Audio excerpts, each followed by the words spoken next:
हनी दुबे 24 घंटे के अंदर एमपी पुलिस के हाथों फिसल और फरार हो जाता है और हनी दुबे की मां पूनम बेटे से भी कई गुना आगे निकलती है। दरअसल मध्य प्रदेश के गुना के रहने वाले प्रमोद दुबे अपनी पति पूनम दुबे और अपने बेटे हनी दुबे के साथ रह रहे थे। प्रमोद किराने दुकान चलाते थे, लेकिन धीरे धीरे उनकी तबीयत खराब हुई और उनकी बीमारी के चलते उनके घर में जो जमा पूंजी थी वह भी खत्म हो जाती है और जो वह दुकान चलाते थे वहाँ भी बंद हो जाती है। और जो प्रमोद की पत्नी पूनम और उसका बेटा हनी था, वह दोनों बहुत ही ज़्यादा लालची थे। बस वह दिन भर माँ बेटे एक दूसरे के साथ मिलकर बस पैसों के इंतजाम के बारे में सोचते थे। तभी हनी को पता चलता है कि उसका दोस्त हेमंत एक बाइक खरीदने वाला है और उसके लिए उसने पूरे 40,000 रुपये इकट्ठे कर रखे हैं। तो हनी और हनी की माँ पूनम पूरे प्लान के तहत हेमंत को 40,000 के साथ अपने घर बुलाती है और जब हेमंत घर आता है तो यह माँ और बेटे हेमंत को बात कर बंधक बना लेते हैं और उससे 40,000 ले लेते हैं। लेकिन फिर इनके दिमाग में आता है कि अगर इस हेमंत को हम छोड़ देंगे तो यह अपने घर जाएगा, अपने माता पिता से बताएगा, फिर हमारे ऊपर पुलिस की कार्रवाई होगी और हमें जेल जाना पड़ेगा। फिर यह हेमंत का गला दबा देते हैं जिससे हेमंत की मौत हो जाती है। फिर यह हेमंत का हाथ पैर काटकर मध्य प्रदेश के गुना के पास में ही रिलायंस पेट्रोल की टंकी थी, उसी के पास सुनसान जगह पर हेमंत की डेड बॉडी को जला देते हैं। फिर इनको लगा कि अब हेमंत के माता पिता हेमंत के लापता होने की रिपोर्ट दर्ज कराएंगे। फिर दोनों माँ बेटे एक कदम और आगे बढ़ते हुए हेमंत का मोबाइल लेते हैं और फिर हनी अपने ही दो दोस्तों ऋतिक और लोकेश को फ़ोन करता है और फिर हेमंत के मोबाइल को उन्हें दे देता है और कहता है कि तुम लोग यहाँ से इंदौर चले जाओ और वहाँ से हेमंत की माता पिता को फ़ोन कर 50 लाख की फिरौती मांगो। तो वह पूछते हैं कि हेमंत कहाँ है, जिस पर हनी और उसकी माँ पूनम कहती हैं कि हेमंत हमारे अंडर में है, तुम लोग पैसे मांगो, जैसे ही 50 लाख हमें उनके माता पिता द्वारा मिल जाएगा हम हेमंत को उनके माता पिता के पास भेज देंगे। तो यह लोकेश और ऋतिक भी लालच में आ जाते हैं।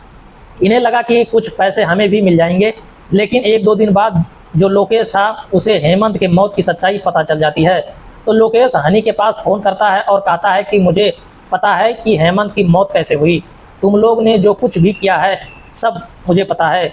जो 50 लाख हेमंत के माता पिता से मुझे मिलेंगे उससे 10 लाख मुझे भी दे दो, वरना तुम्हारा सच मैं पुलिस वालों को बता दूंगा। फिर यह माँ बेटों का लगा कि यह मेरे 10 लाख ले लेगा, तो वह लोकेश से कहते हैं कि ठीक है तुम घर मत आना, एक यहाँ सुनसान जंगल का एरिया बताते हैं और लोग कहते हैं कि ठीक है तुम वहाँ आओ, हम तुमको पहले ही पैसे दे देते हैं। लोकेश लालच में पड़ गया तो हनी और उसकी माँ पूनम के पास उस सुनसान जंगल में मिलने के लिए पहुँच जाता है। तो यह हनी और उसकी माँ पूनम वहाँ पर लोकेश की भी हत्या कर देते हैं और उसकी डेड बॉडी को सुनसान जगह पर फेंक देते हैं। फिर ऋतिक पूछने लगा कि लोकेश कहाँ गया, जिस पर हनी और उसकी माँ पूनम कहते हैं कि वह अपनी घर चला गया है, उसका फ़ोन स्विच ऑफ है, तो तुम परेशान मत हो, वह 1-2 दिन में तुमसे बात कर लेगा। फिर ऋतिक को इन दोनों माँ बेटों पर शक होता है। वह जब जांच पड़ताल करता है तो उसे पता चलता है कि यह माँ बेटे ने हेमंत को लोकेश दोनों की हत्या कर चुके हैं।